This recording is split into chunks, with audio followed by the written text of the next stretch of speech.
58절까지 한 절씩 교독하고 58절을 교독하시겠습니다.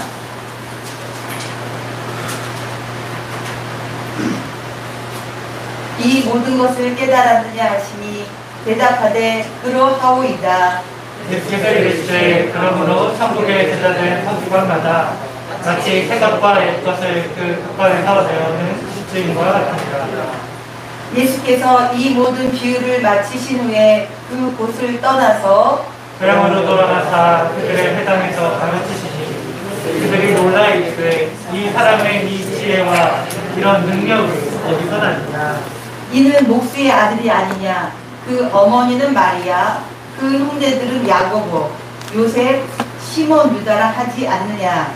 그 너희들은 다 우리와 함께 있지 아니하냐. 그런즉 이 사람의 이 모든 것이 어디서 났느냐. 예수를 배척한지라. 예수께서 그들에게 말씀하시되 선지자가 자기 고향과 자기 집 외에서는 존경을 받지 않음이 없느니라 하시고 그들이 믿지 않음으로 말미암아 거기서 많은 능력을 행하지 아니하시니라. 아멘. 네, 우리 교제하는 시간입니다. 우리 같이 서로 인사하십시다. 잘 오셨습니다.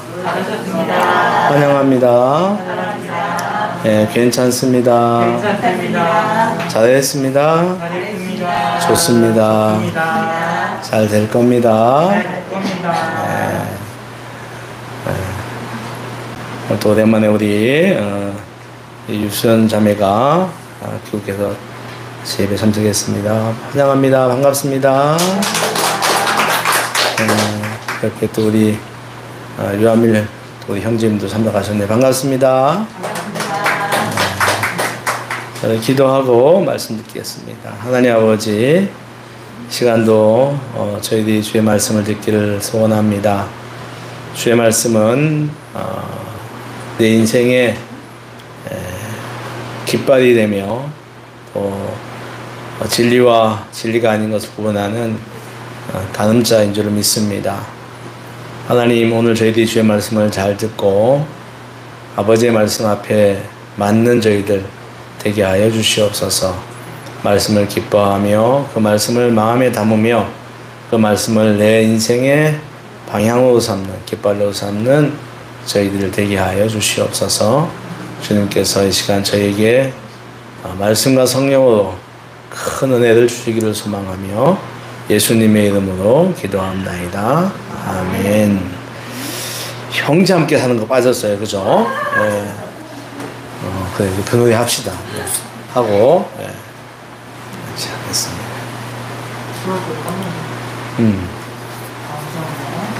네.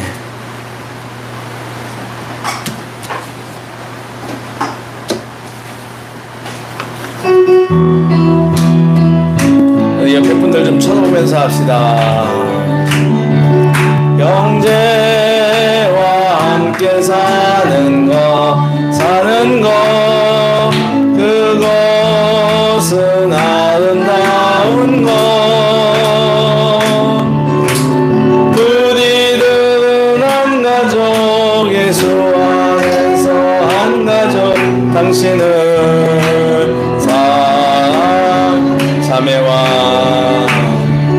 자매와 함께 사는 것 그것은 아름다운 것. 우리들은 한 가족, 예수 안에서 한 가족. 당신은 사랑해. 네, 우리 멀리 분 보시고 인사합니다. 사랑합니다. 네, 우리 영상으로 예배하는 분들 위해서 인사합시다. 사랑합니다. 환영합니다. 네. 우리는 조금 전에 형제와 함께 사는 거라고 하는 찬양을 불렀습니다. 네, 이런 찬양 부르면 어떻습니까, 여러분? 마음이 나빠집니까? 좋아집니까? 네, 마음이 따뜻해지지요. 예. 또 우리 찬양 시간에는 당신은 사랑받기 위해 태어난 사람이라는 가스펠을 불렀어요. 굉장히 오래된 노래지만 여전히 부를 때마다 참 마음이 따뜻해지고 내가 사랑을 받고 있구나, 사랑받기 위해 태어난 사람이구나 라는 생각을 하게 됩니다. 그렇습니다. 우리 모두는 사랑을 받기 위해서 이 땅에 태어났지 미움을 받기 위해서 태어난 사람은 없습니다. 우리를 이 땅에 태어나게 하신 하나님의 참 뜻은 우리에게 평안과 행복을 주기 위한 것이라고 말씀합니다. 그러면서 재앙과 불행은 아니다라고 예레미야 29장에서 말씀을 합니다. 우리 예수님께서 이 땅에 오신 이유에 대해서도 나는 인생들을 풍성하게 하기 위하여 왔다라고 이야기를 하지요. 우리가 이제 복 있는 인생의 대명사로 시냇가에 심은 나무를 많이 이야기합니다. 그래서 우리 모두는 시냇가에 심은 나무가 되고 싶죠. 그리고 또 서로를 위해서 축복하여 줍니다. 그런데 여러분, 우리가 노래만큼 사랑을 받고 있을까? 또 나는 노래만큼 사랑을 받고 있는 사람이다라고 믿고 있을까 하는 겁니다. 사랑이라고 하는 것은 타인에 의하여 내가 안전하다고 수용을 받는 것이 사랑입니다. 사람들로부터 인정을 받고 위로와 격려를 받는 거죠. 용서를 받는 것입니다. 그렇다 보면은 우리는 노래만큼 사랑을 받지 못하고 있다고 여길 때가 많습니다. 사랑을 받지 못한다고 느낄 때 그것은 내가 거절을 당하기 때문입니다. 내 생각이 또 내 감정이 내 말과 내 행동이 타인으로부터 거절을 당했을 때 나는 사랑받고 있다기보다는 거부당하고 있다는 감정을 많이 겪습니다. 그리고 이 거절감이 깊어지면 우리 인생은 불행해집니다. 오늘은 이 거절감에 대한 이야기를 여러분들에게 나누고 싶습니다. 우리가 지난주에 보았던 사무엘상 18장에는 사울이 분노한 이야기가 있죠. 다 기억나시지요? 그 앞장을 보면 10장에는 동생 다윗에게 분노하는 형 엘리압의 이야기가 나옵니다. 저희 한번 찾아보겠습니다. 구약성경 437쪽입니다. 사무엘상 17장 28절에요.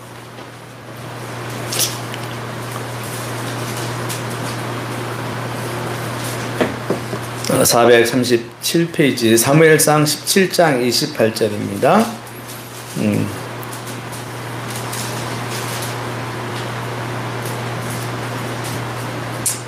네, 다 찾았으면 우리 같이 읽겠습니다. 큰형 엘리압이 다윗이 사람들에게 하는 말을 들은지라 그가 다윗에게 노를 받아야 이르되 내가 어찌하여 이리로 내려왔느냐 들에 있는 양들을 누구에게 맡겼느냐 나는 내 교만과 내 마음의 완악함을 아노니 내가 전쟁을 구경하러 왔도다. 이런 얘기를 하는데 지금 형이 이 다윗에게 굉장히 화를 내는 내용입니다. 들에 있는 양을 누구에게 맡기고 왔느냐? 나는 너의 교만과 내 마음의 완악을 안다.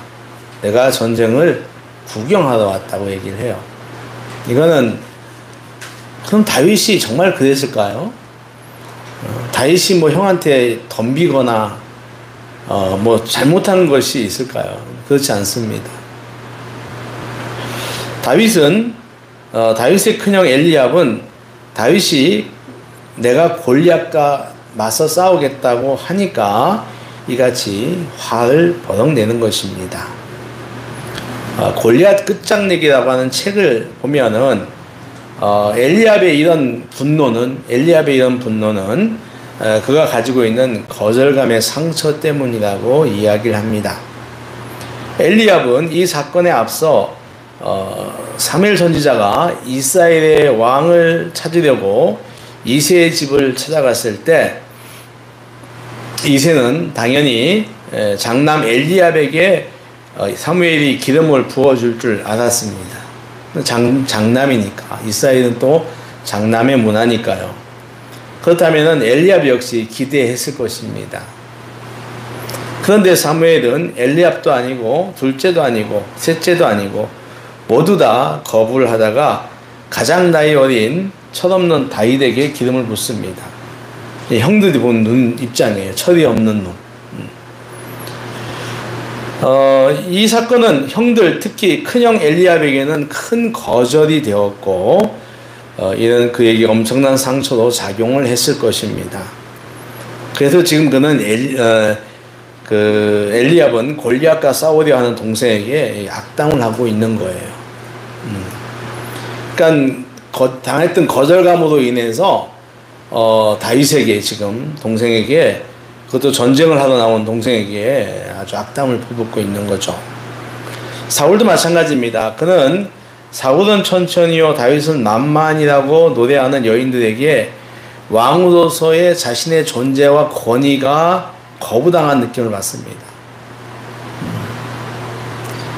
이는 그로 하여금 분노하게 했습니다.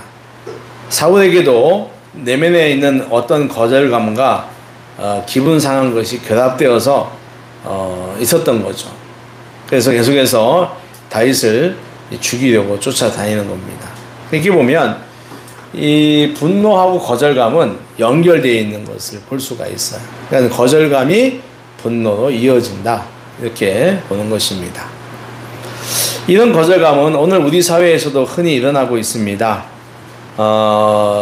우리가 지난번에 우울증이 이제 뭐 마음의 감기라고 했는데, 이 거절감 역시 인간의 상처 중에 근원적인 상처에 회복됩니다. 만성적 질병처럼 심각하고 깊은 병을 일으킨다, 이렇게 말씀할 수가 있어요. 작년인가 그작년인가 이런 뉴스를 본 적이 있습니다. 어느 학교에서 학생이 컨닝으로 오해를 받습니다. 시험 시간에. 컨닝한 걸 오해를 받아요. 근데 학생은 내가 하지 않았다고 했지만 선생님은 믿지 않습니다. 그래서 그 아이를 불러서 교무실에까지 오게 하고 반성문을 쓰게 합니다. 근데 학생은 자기의 진실이 거절당한 것에 자기는 절망을 하고 극단적 선택을 합니다. 그러니까 이게 선생님에 대한 거절감, 선생님이 자기의 진실을 거부한 것에 대한 상처였던 거죠. 물론 이거 보면서 우리는 생각합니다. 아유, 요즘 아이들이 생명에 대해서 참 너무 경시하구나, 이런 거 옛날하고 많이 다르구나 하는 것도 이제 느끼게 됩니다만은, 그럼에도 이 거절감은 학생의 목숨을 끊어갔다고 하는 것은 사실입니다.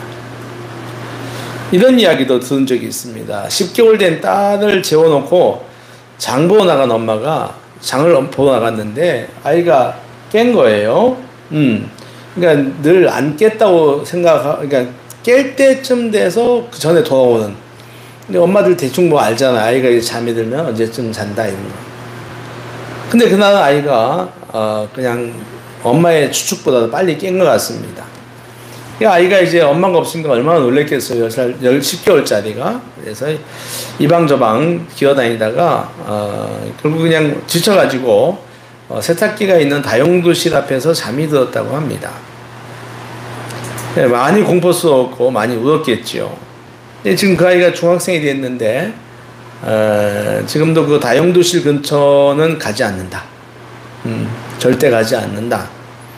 그러니까 엄마의 부재가 자신에 대한 거절로 다가왔고 버림받았다는 공포 속에 잠이 들었던 그 다용도실은 지금도 보면은 옛날의 상처를 떠올리게 하는 것, 그래서 가지 못한다는 얘기입니다. 이 같은 거절감은 우리 일상의 소소한 가운데서도 늘 일어납니다. 내 생각을 말했는데 그것이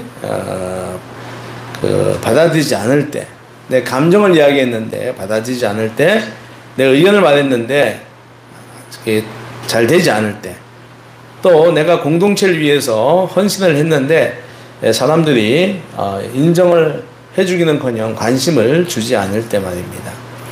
그때 사람들은 내가 거절당하고 있구나, 내가 소외당하고 있구나 하는 감정들을 느끼게 됩니다. 이런 거절감을 방치하면 두 가지의 파괴적인 성향이 나타나는데 그 두 가지는 자기 학대와 타인 학대입니다.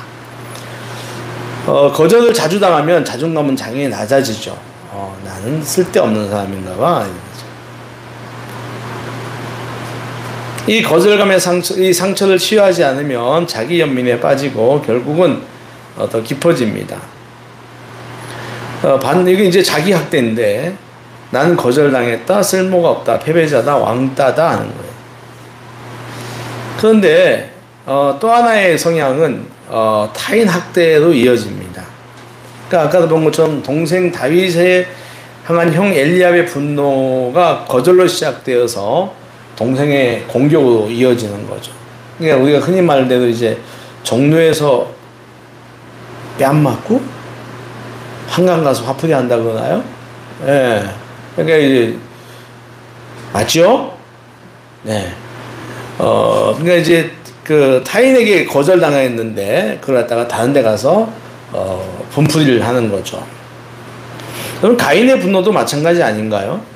자신의 제사가 거절당하자 그는 분노하였고 동생을 죽이는 행동을 합니다. 타인에 대한 학대며 공격이죠. 성도는 우리 그리스도인은 이런 거절감의 상처가 이 거절감이 우리 삶 가운데 병이 되지 않도록 해야 한다. 말씀을 드립니다. 그러면 오늘 우리 주님은 어땠을까? 오늘 본문 이야기를 좀 해보겠습니다. 예수님께서 설교 또 가르침, 이적과 기사 행함으로 한창 이름을 날릴 때입니다. 스타, 아주 그냥 대세 이런 거죠. 주님은 이스라엘의 이곳저곳을 돌아다니면서 사역을 하셨습니다. 그러던 중 당신의 고향에 갔습니다. 여러분 묻겠습니다. 성경 퀴즈입니다. 예수님 고향은 어디죠? 예수님 고향이 어디예요? 네? 그렇죠.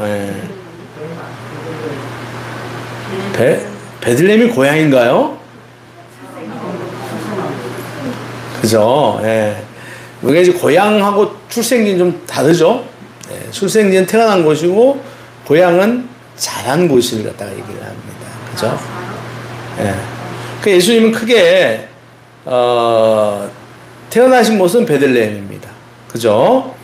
돌아가신 곳은 어디죠? 골고다라고 하는 지명은 없어요. 거기 예루살렘. 예루살렘. 그죠? 자라신 곳은 어딜까요? 갈릴리 나사렛입니다.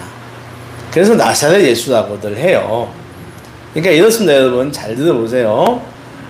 예루살렘은 제일 밑에 있어요. 그럼 이스라엘의 제일 밑에는 광야가 많고, 가운데쯤에 예루살렘, 그 위에 베들레헴, 그 위에 나사렛이 있어요. 그래서 북쪽이 나사렛, 갈릴리 지역이라고 하죠. 그러니까 예수님께서 피난 가시잖아요, 애굽으로. 가셨다가 돌아와서 사셨던 곳이 어디냐면은 여기가 나사렛이라고 합니다. 특히 예수님은 나사렛에서도 가버나움이라고 하는 동네에서 사셨지요. 그 동네에서 배우기도 하셨습니다. 그런데 지금 주님은 그 회당에서 이제 당신이 가르치시는 거예요. 근데 그 가르치시는 내용이 그 가르치시는 그 지혜와 능력이 큽니다. 그래서 사람들이 거기에 대해서 깜짝 놀랍니다. 쟤 누구지? 이런 거예요. 그러면서 그들은 야, 그가 목수의 아들이 아니냐? 엄마는 마리아고 형제들은 야고보, 요셉, 시몬, 유다가 아니냐? 그 누이들은 우리와 다 같이 자라고 컸는데, 그러면서 그들은 예수님을 배척합니다. 오늘 57절 보니까 예수를 배척한지라. 다시 말하면 예수님께서 당신의 가르침이 거절을 당한 것입니다. 55절을 한번 읽어보겠습니다. 우리 55절 읽어보죠. 시작. 이는 누구의 아들이 아니냐?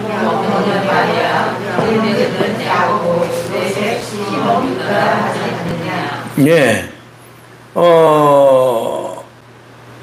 나사렛 사람들, 그들은 한마디 한마디가 예수님을 조롱하는 말하고 있습니다. 마리아의 아들이라고 하는 표현도 그래요.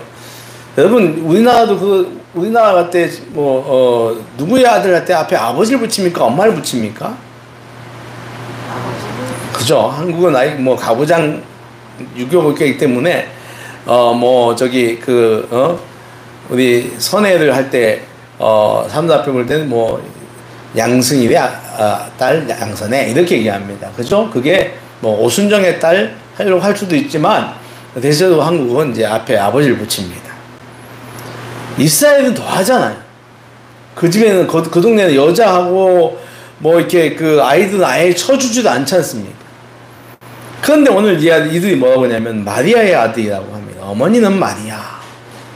목수도, 이것도 목수의 아들. 이게 이제, 요셉인데, 그 목수라고 하는 것이 그 당시에 그렇게 환영받는 직업이 아니었어요. 그러니까 아주 지금 의도적으로, 목수라고 말을 갖다 하고, 아버지 대신 마리아를 갖다 붙입니다. 그러니까, 하찮은 직업을 가진 그리고 또 마리아의 아들 아니냐는 거예요. 그렇게 주님을 거절합니다. 배척하는 사람들입니다. 그런데 우리 주님이 이렇게 거절당하시는 것은 이때뿐만은 아닙니다. 잘 들어보세요. 우리 예수님이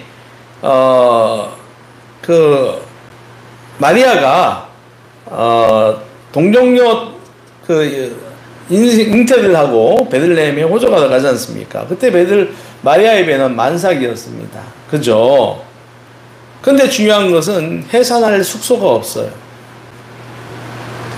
할 수 없어 예수님은 마구간에 태어나는데, 이걸 보면은 예수님은 마리아의 배 속에서부터 거절감을 느꼈을 것이다.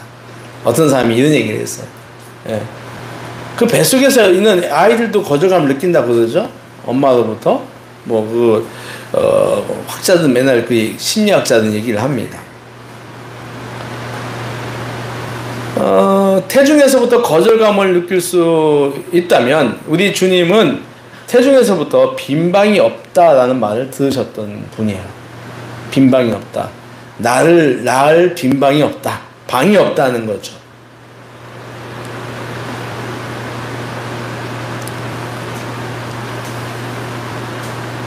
그리고 예수님은 또 공생의 생활 동안에도 주 예수님께서 하시는 것이 죄인들과 어울렸잖아요. 세리와 창녀들과 함께 있었는데, 여기에 대한 어떤 사람들의 비아냥도 주님에 대한 거절이죠. 이사야 53장에 이런 말씀이 있지 않습니까? 그는 멸시를 받아 사람들에게 버림받았으며 간고를 많이 겪었다. 질고를 안다. 마치 사람들이 그에게서 얼굴을 가리는 것 같이 멸시를 당하였다. 우리도 그를 귀히 여기지 아니했다라고 합니다. 그러니까 우리 구약에서 보면은 예수님께서 멸시당하셨던 것을 우리 예수님은 구약은 미리 알고 기록했던 것 같아요. 이런 마음들이 인간에게는 매우 상처가 된다. 우리 예수님에게도 그렇습니다. 그럼 우리 예수님은 이 거절감에 이제 영향을 받았을까 하는 겁니다. 근데 그렇지 않아요. 우리 57절 말씀을 다시 한번 읽어보겠습니다. 57절 말씀입니다. 시작. 예수를 배척한지라 예수께서 그들에게 말씀하시되 인자가 자기 거절하다 자기 죄들에서는 기경을 받지 않으며 없느니라 하시고. 예, 이걸 보면은 어찌 보면 그들의 거절을 당연시하는 예수님의 모습 보게 돼요. 나는 이거 즉 거절받기 위하여 세상에 왔다. 아까 우리는 사랑받기 위해 했다고 했는데 예수님은 거절받기 위하여 세상에 온 것 같아요.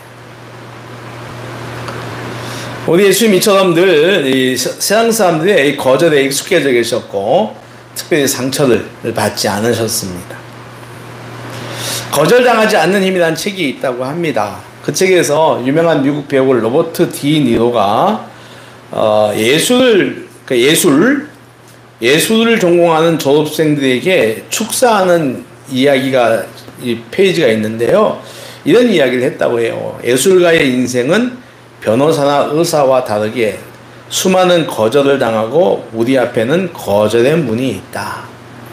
그러니까 배우들에게 너희들에게 이제 너 인생에 끝없는 거절의 문이 있고 또 거절당하고 있다는 거죠.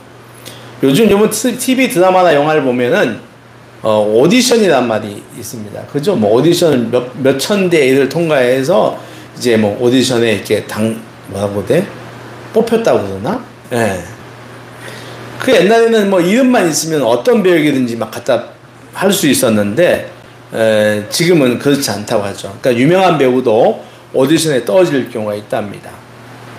나를 떨어뜨려? 이런 거죠. 근데 그 배우들은 거기에 익숙해져 한다는 것입니다. 특히 코미디언들도 그렇잖아요. 코미디언들이 가장 그들의 소망이 뭡니까? 사람 웃기는데 자기들의 모든 열정을 쏟는 거예요. 머리를 쥐어짜고. 근데 안 웃어주면 어떠죠? 또 이제 실패했구나, 거절당하고 있구나 하는 걸 느낍니다. 소비자는 물건을 사기 전에 평균 4번 정도 거절한다고 한 조사가 있어요. 예. 거절당하는 것이 당연하니까 수용한다. 여러분, 특히 우리가 이제 그리스도인이 거절 제일 잘 당하는 게 언제죠? 맞습니다. 전도할 때. 잘 아시네요. 예, 전도할 때. 전도지 주면은 이렇게 그냥 외면하고 가는 사람들. 예.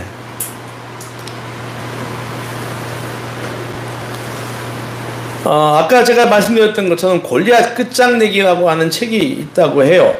제가 읽어보지 않았는데 이 책 한번 꼭 읽어보고 싶은 생각이 들었어요. 설교 준비하면서.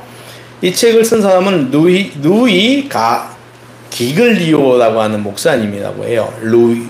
루이 기글리오. 가글리오가 아니라 기글리오라고 하는 목사님인데 청년사역자랍니다.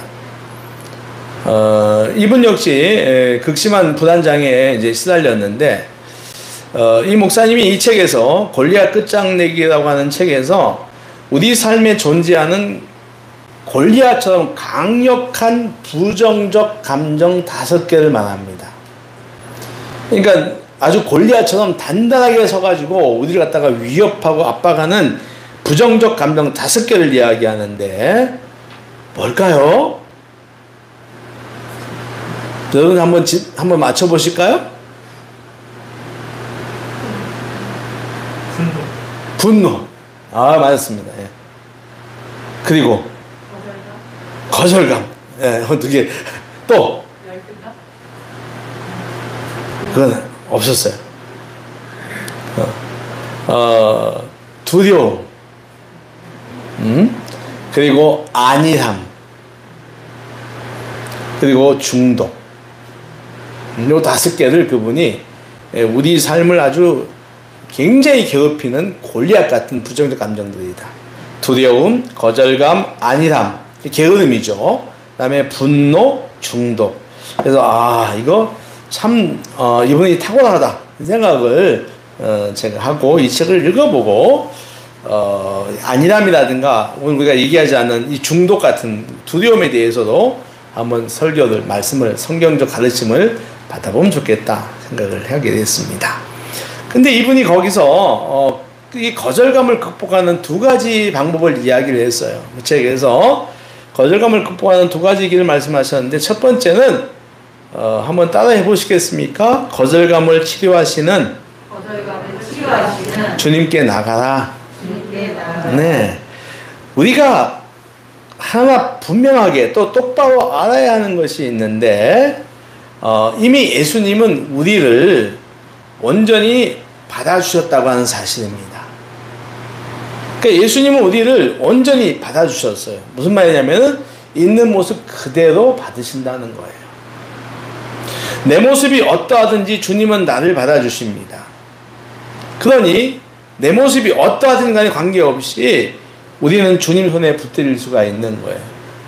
이것이 거절감을 극복할 수 있는 능력이라고 합니다. 이 믿음을 전제로 하는 것이 승리의 기초다. 그럼 우리는 다윗처럼 되어야 하는가 하는 거죠. 여러분, 다윗이 한 것이 뭐죠? 골리앗과의 싸움에서 다윗이 한 것이 뭡니까?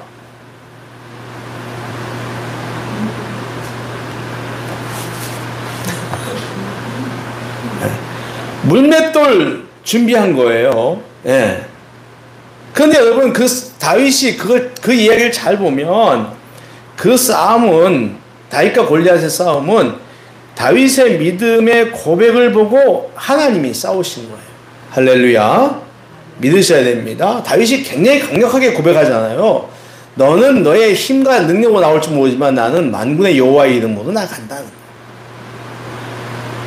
그러니까 이 싸움에서 실적으로 싸우신 분은 주님이세요. 그러니까 다윗처럼 용사가 되라는 말이 있는데 그것은 다윗처럼 싸우다기보다는 큰 앞에 가서 싸우다기보다는 우리의 시선을 다윗처럼 예수님께 두라고 하는 이야기예요.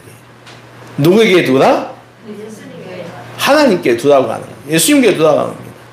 그러니까 우리의 시선을 옮기는 순간 그 순간이 승리의 출발점이 된다고 하는 사실입니다. 여러분, 골리앗을 상대하는 것은 내가 아니라 주님이 되어야 합니다.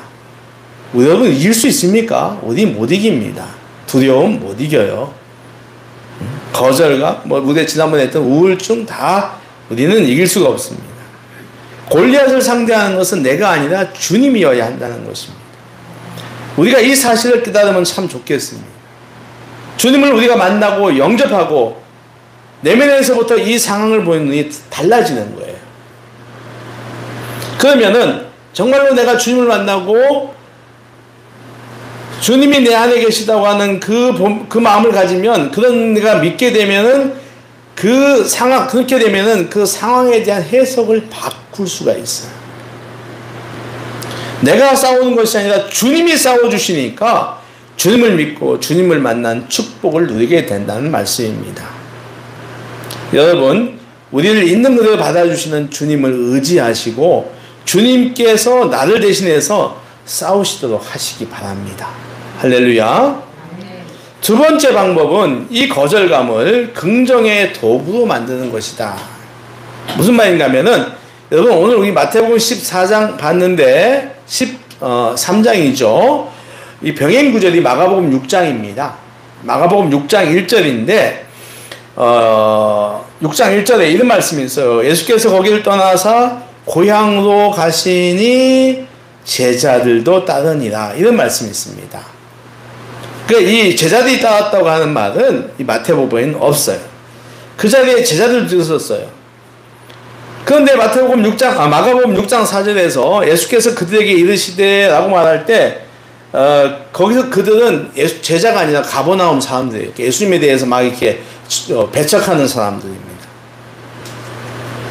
제자들은 나사렛 사람들이 주님에게 하는 걸 모두 보았습니다. 자기 스승인 예수님께서 배척당하고 거절당하는 모습을 다 보고 있어요. 그리고 거기에 따른 주님의 반응도 보았습니다. 다시 말하면 이 사건의 영향을 제일 받은 것은 제자들이었다고 하는 겁니다. 그들은 주님께서 거절당하는 것을 주님이 거절당하지 않고 거절을 초월하는 것도 봤어요.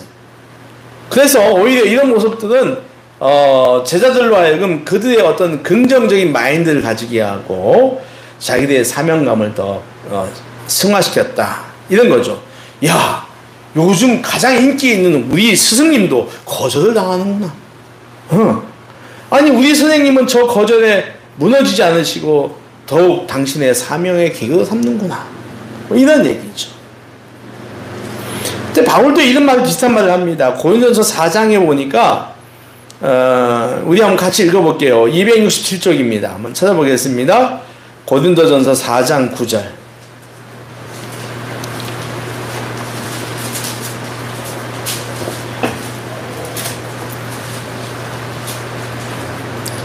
260 신약성경 267쪽 고린도전서 4장 9절이요. 같이 읽겠습니다. 시작. 내가 생각하건대 하나님이 사도인 우리를 죽이기로 작정돼 같이 끄트머리에 두셨음에 우리는 세계 곧 천사와 사람에게 구경거리가 되었노라. 아멘. 하나님한테 거절감을 당한 그런 인생의 끄트머리, 정점 같은 취급을 받고 세계 사람을 넘어 천사들에게까지 구경거리가 될 지경에 이르렀다고 하는 겁니다. 그런데 여러분, 그럼에도 불구하고 바울은 그 길을 포기하지 않지요. 오히려 더 그를 강하게 했다고 하는 것입니다. 거절감은 우리 삶의 현장에서 수시로 일어나는 골리앗 같은 것입니다. 우리는 많은 하루 살아가면서도 거절감을 많이 당합니다. 극복을 위한 두 가지를 꼭 기억하면 좋겠어요. 첫째는 나의 거절감을 있는 그대로 받아주시는 주님께 나아가라. 그리하면 주님은 내 대신 골리앗을 상대해 주실 것이다. 말씀 묵상을 카툰으로 표현하는 석용욱이라는 분이 있습니다. 석용욱. 예. 말씀 묵상하다가 카툰으로 그리는 사람이에요. 그의 카툰에 이런 글이 있습니다. 거절당한 것이 불공평하다고 당신을 향해 삿대질을 해대던 그 순간에도 나는 여전히 당신을 갈망하고 있었습니다. 당신은 나의 삿대질을 보시지 않고 그 갈망만을 보고 계셨죠? 라는 거예요. 무슨 말이냐면은 우리는 거절당하는 것이 아프기도 하고 억울하기도 하고 소외감을 느끼기도 해서 주님을 향하여 원망을 합니다. 그러나 그 원망의 기준이, 여러분, 원망한다는 건 그 밑에가 진짜 그분을 소망한다는 거예요. 주님에 대한 갈망이 있는 거예요. 주님, 저는 이길 수가 없어요. 저를 대신하여 싸워주세요. 한번 따라해 보시죠. 주님, 저는 이길 수 없어요. 저를 대신하여 싸워주세요. 그것을 주님이 보고 계시다는 거예요. 저에게서, 우리에게서. 거절의 순간, 거절의 현장에서 있는 모습 그대로 주님께 나아가십시오. 그럼 주님은 그 믿음의 소원을 보시고 대신 싸워주실 거예요. 둘째, 주님처럼 바울처럼 거절감을 긍정적으로 받아들이시기 바랍니다. 그리하여 내 사역의 사명감을 더 고취시키십시오. 우리는 교회 봉사를 할 때 거절감을 많이 느낍니다. 내 진심을 알아주지 못하고 이런저런 말들이 나올 때 우리는 배신감과 거절감을 느낄 때도 있습니다. 여러분, 그때 내 신앙 성숙의 계기로 삼으십시오. 부모로서 자녀에게 거절감을 느낄 때도 있고요. 친구들에게 또는 일터에서 동료와 고객들에게 거절감을 당할 때도 많습니다. 이 속에서 내 인생 왜 이래? 라고 하지 말고 나의 성숙의 계기로 만드십시오. 주님은 부활을 뺀 주님의 인생 전체가 다 거절이었어요. 십자가의 탄생부터 십자가 죽음까지. 오늘 우리를 힘들게 하는 이 골리앗 같은 거절감에서 믿음으로 승리하는 성도들 되시기를 주의 이름으로 축원합니다. 하나님 아버지 은혜를 감사합니다. 오늘도 저희들에게 거절감에 대하여 말씀을 주셨습니다. 하나님, 이 거절감에 우리 인생이 많은 상처를 받습니다. 하나님, 우리가 이 거절감에 대하여 믿음의 해석을 잘하여 아버지 상처를 받지 않도록 도와주시옵소서. 하나님, 나는 하지 못한다는 걸 알고 내가 있는 모습 그대로 주님께 나아갈 수 있게 도와주시고, 그래야 주님이 나 대신 싸워서 승리하는 아버지 놀라운 은혜를 저희가 덧입게 하여 주시옵소서. 하나님, 또 이 수시로 오는 우리 삶의 거절감을 하나님, 우리가 내 신앙의 성수고 삼고 또 내가 더 해야 할 일들에 대하여 더 아버지 하나님 사명감으로 삼고 그 일을 잘 감당하는 저희가 되게 하여 주시옵소서. 예수 그리스도의 이름으로 기도하옵나이다. 아멘. 312장 전해가겠습니다.